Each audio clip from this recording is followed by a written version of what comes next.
Good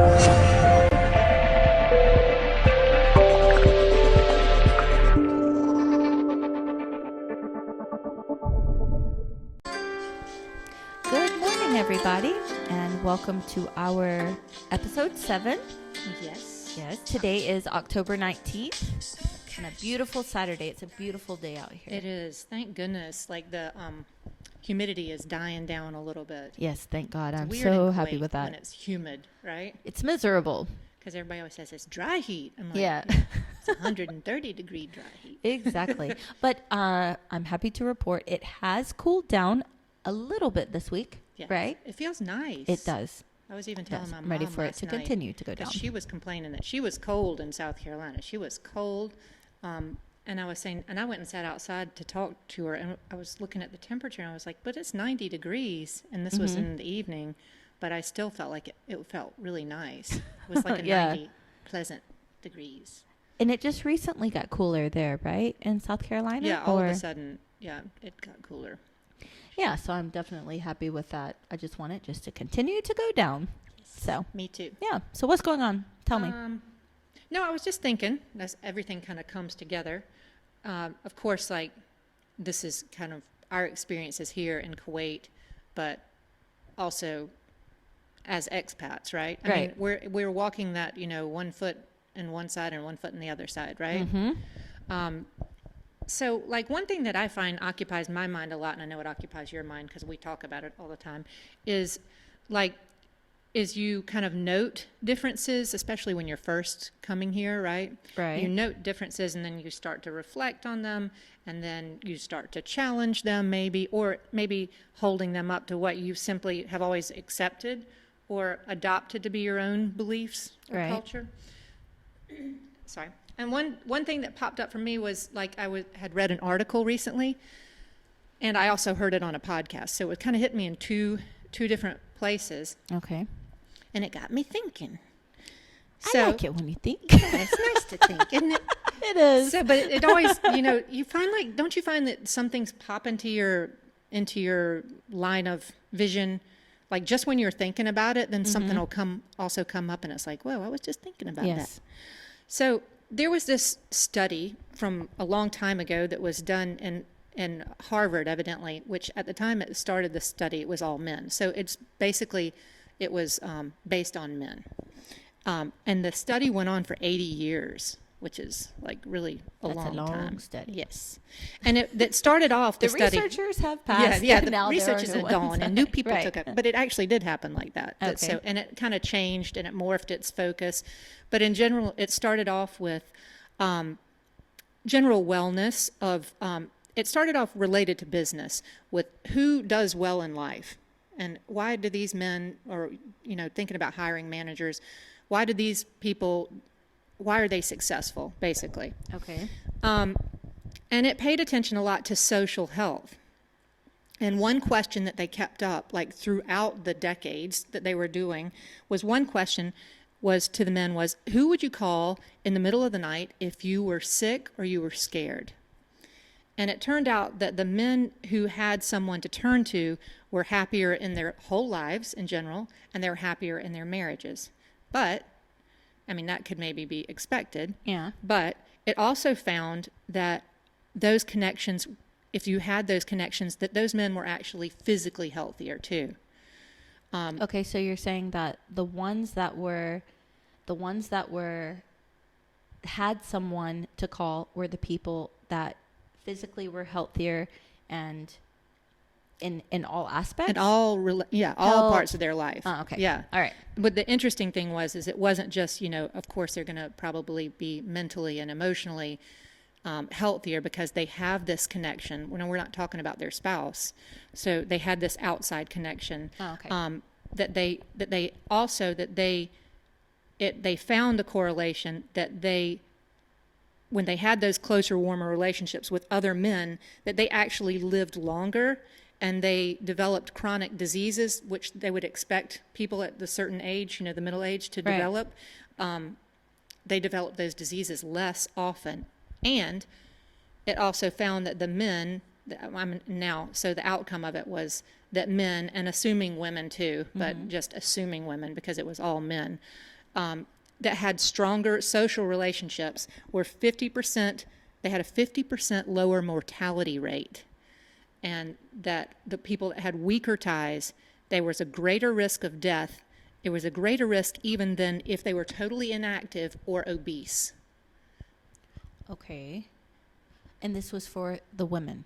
This is for men. Only but I'm for just the men. assuming Oh, okay. women because Okay. women were not part of the study. So basically what I'm understanding from that, or correct me if I'm wrong, Mm-hmm. that your relationships that you have, friendships or strong relationships, Yes. and it didn't mention a specific number, right? No. But that you have strong ties or connections to others Yeah. dramatically improves your health. Right. Okay. Even All right. even more so, they were saying like even more so than actually exercise or your weight.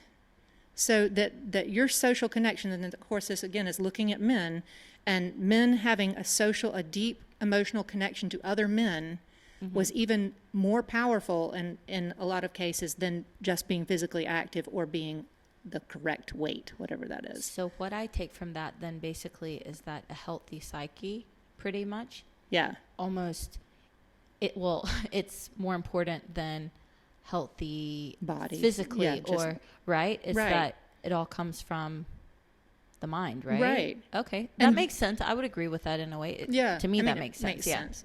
But then it talked about, and then it was going into, masculinity and issues like that. But it was looking specifically at American men, of course, Right. because this was an American study.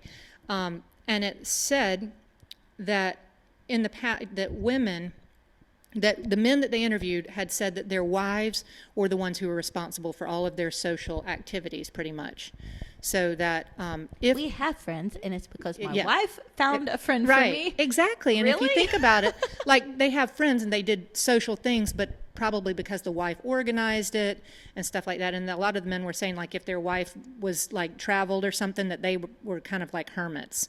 So they Oh, okay. they didn't do that much socializing when the wife was around. But they said it didn't used to be like that, and that in the past, and not that long ago in the past, that men did not used to, or women too, now we can say both of them, didn't used to expect the other person, no, we should just say men. They didn't used to expect their wives to be their lover, their partner, and their best friend. Okay. So Cover all the bases. yeah, so they're Right. saying now that it's a lot of pressure for a woman to be all of those things. Yeah. All of those things wrapped up into one.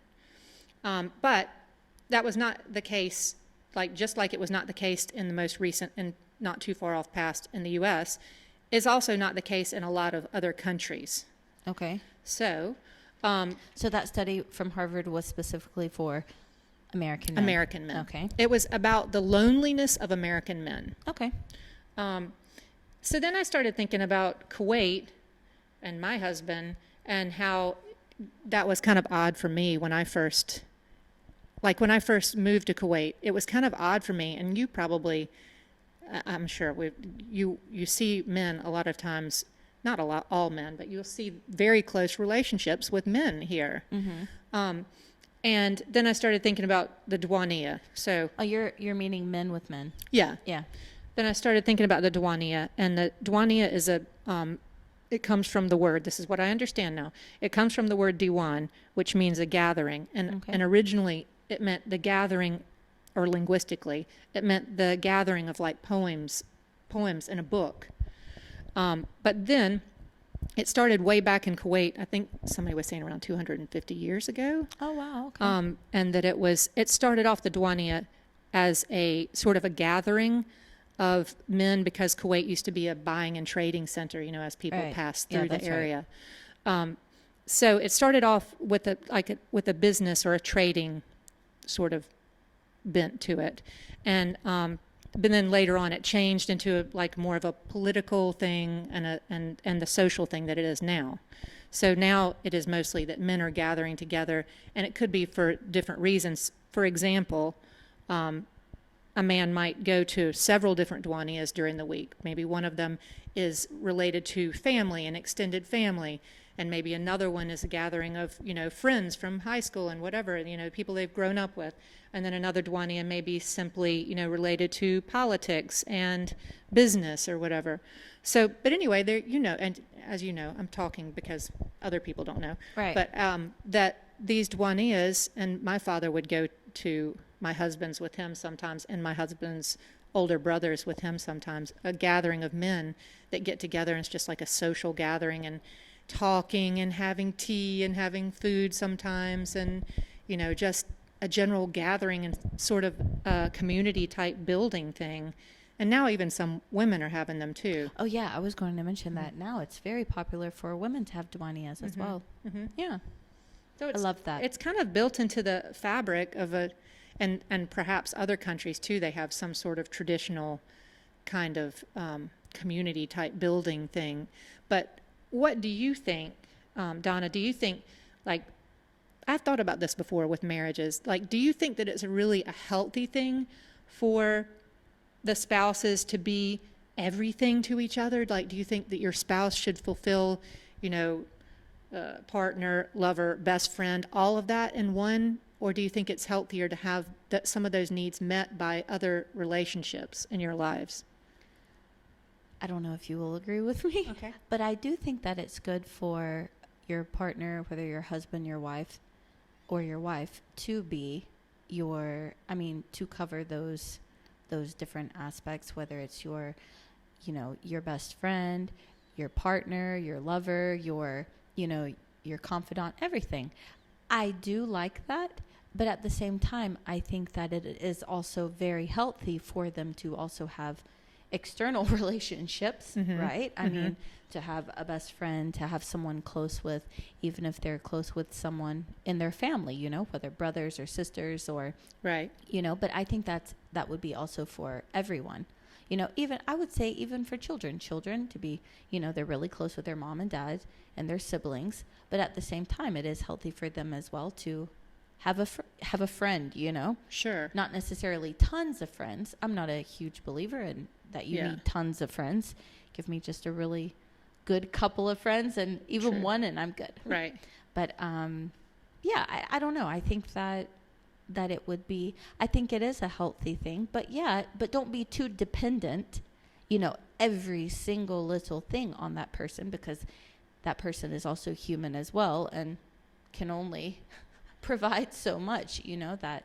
Right. Do you get what I mean? Or, yeah.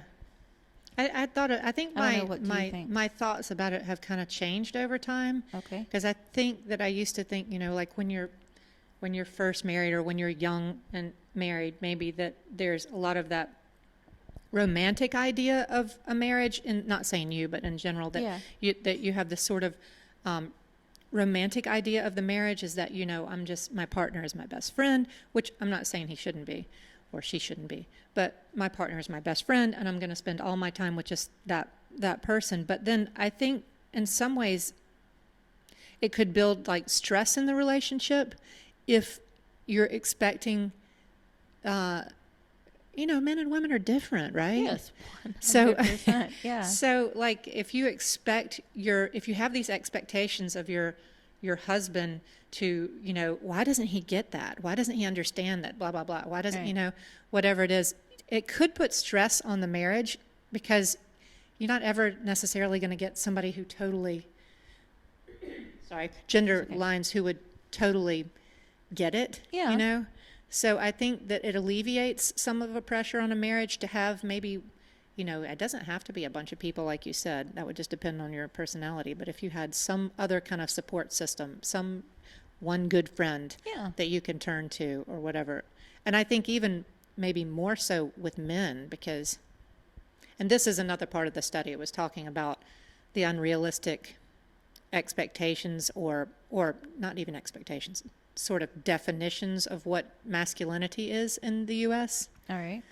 That men are expected to be like, oh, you don't cry and you don't, and that's weird if you have a friend that that you tell them that you love them and that you care about them, then that's odd and that's strange, We allow girls to So be. it's putting all kinds of restrictions on their emotions, right? Right. I Okay. mean, you look at how we, no, and I'm saying we, but Mm-hmm. I don't mean we. I tell my friends I love them Yeah. every single day. Yeah. Right. But for men, like especially, and I'm just speaking for American men. Yeah.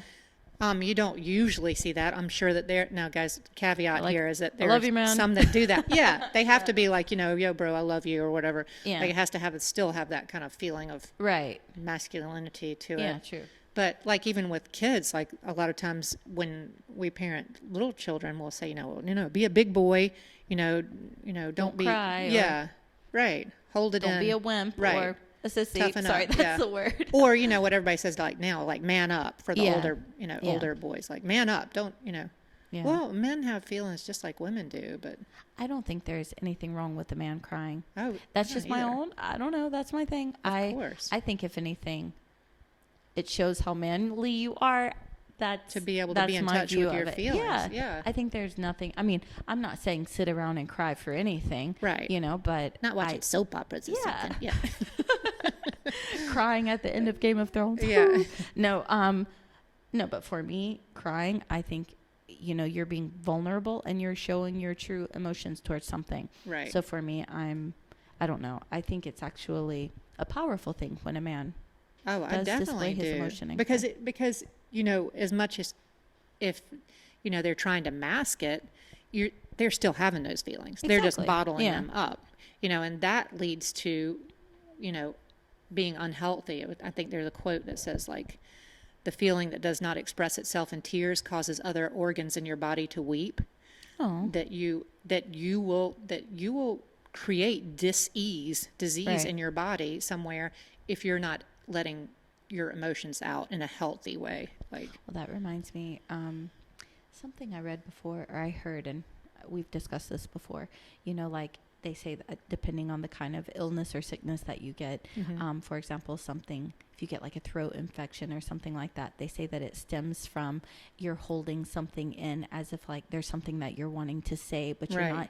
you're not vocalizing or, Right. you're not like saying. trapped energy kind Yes. of, yeah. And then it all gathers and then you And then have. chakra related, Exactly. right? Yeah. Yeah. Well, I definitely believe in So that. to me, I think that, Yeah. that sounds believable to me. Right. I mean, it's unrealistic to expect men to be totally different. I mean, I know that like traditionally, and if you go way back, men and women have always had sort of different functions and roles, but that doesn't negate the fact that we're both humans and that we have different ways of dealing with those things.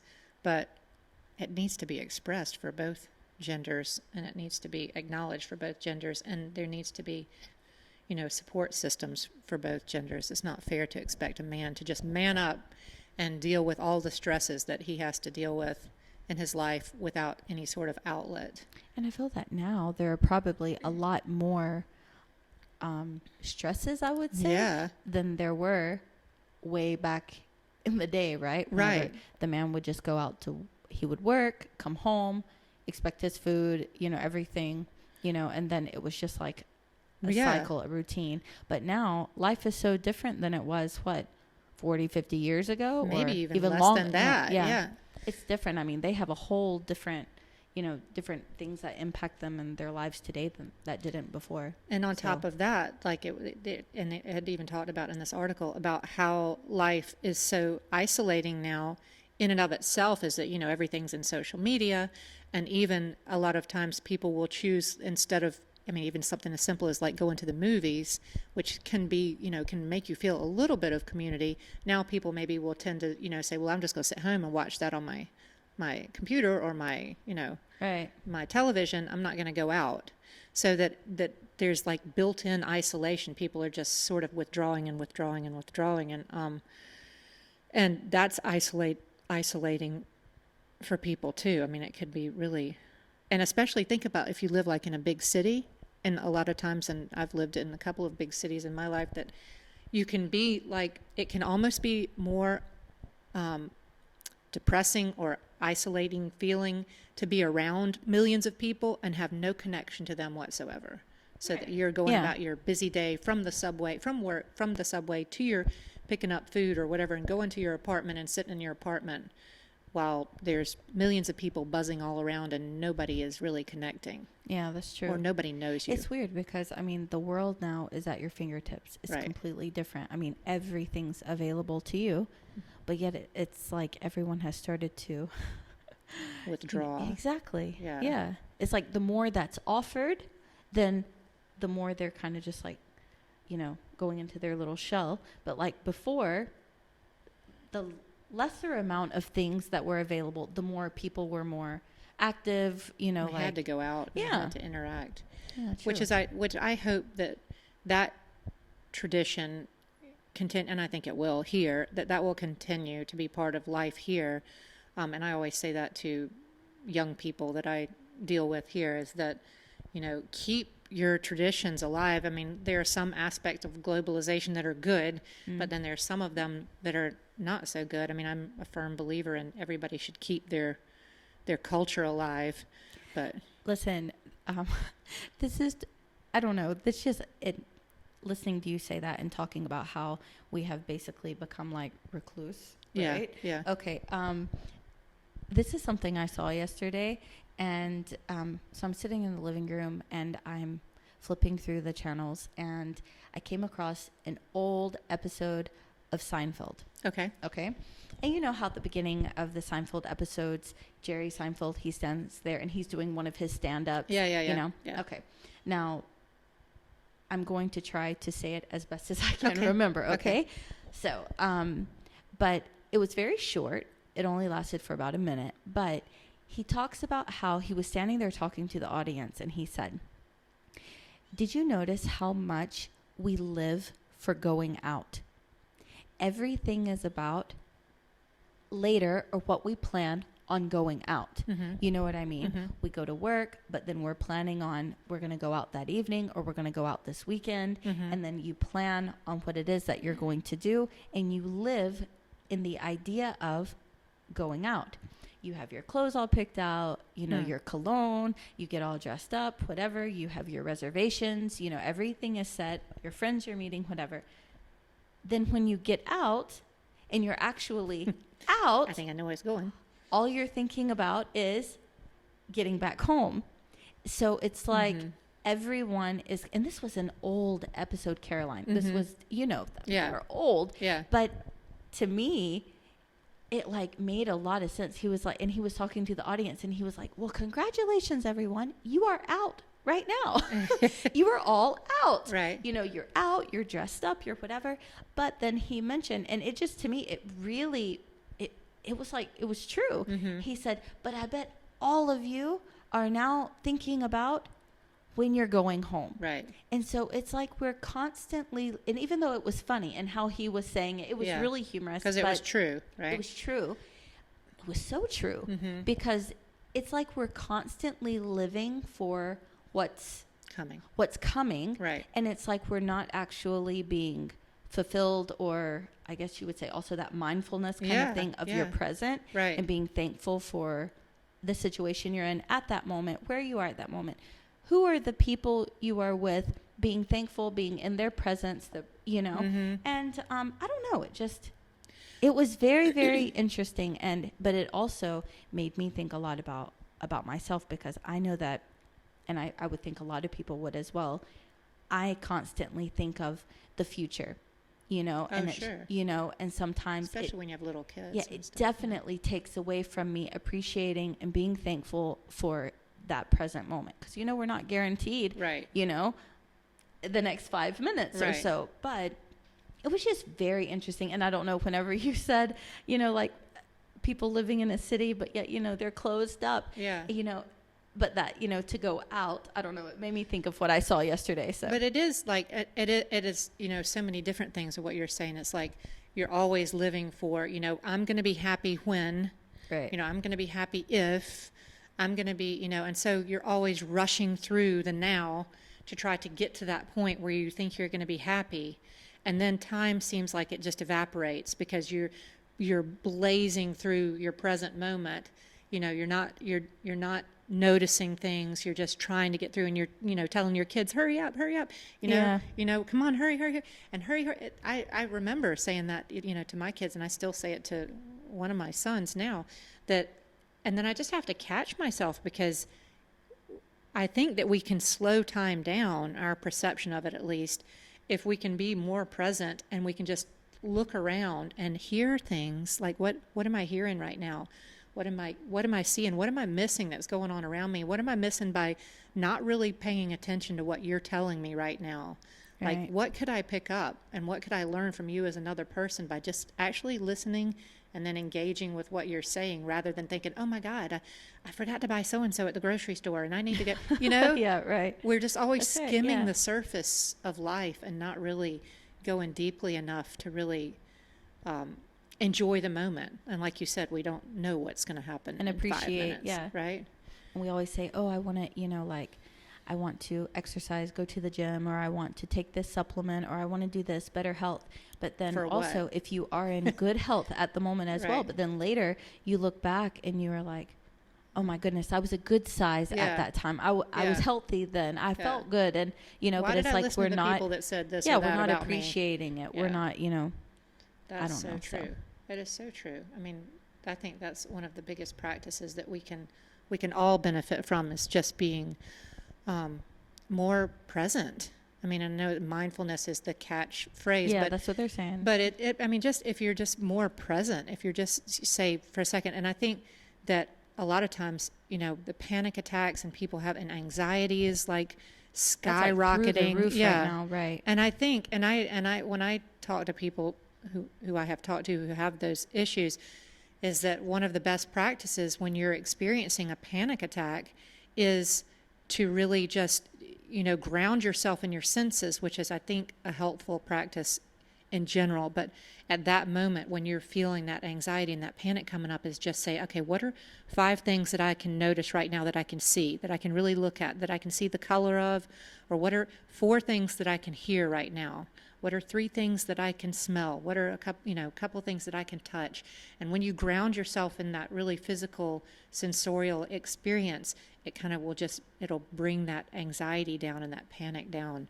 But I think it's a helpful thing in general, just to, like, okay, wait a minute. I'm just not just rushing through this moment. Let's sit here for a minute and Just take a moment. really take it in. Yeah. Yeah. And the blessing, I think, in life is you meet people, whether you're an expat and you're meeting all different kind of people, and you're observing. I mean, you tend to notice it more because these are different things. Right. So it's a more heightened awareness, because, I've never seen that. Right. But there's a lot of that to be seen and heard in your own hometown, right? Yeah, that's Like, true. if you really just pay attention, like, I'm going to talk to the mailman.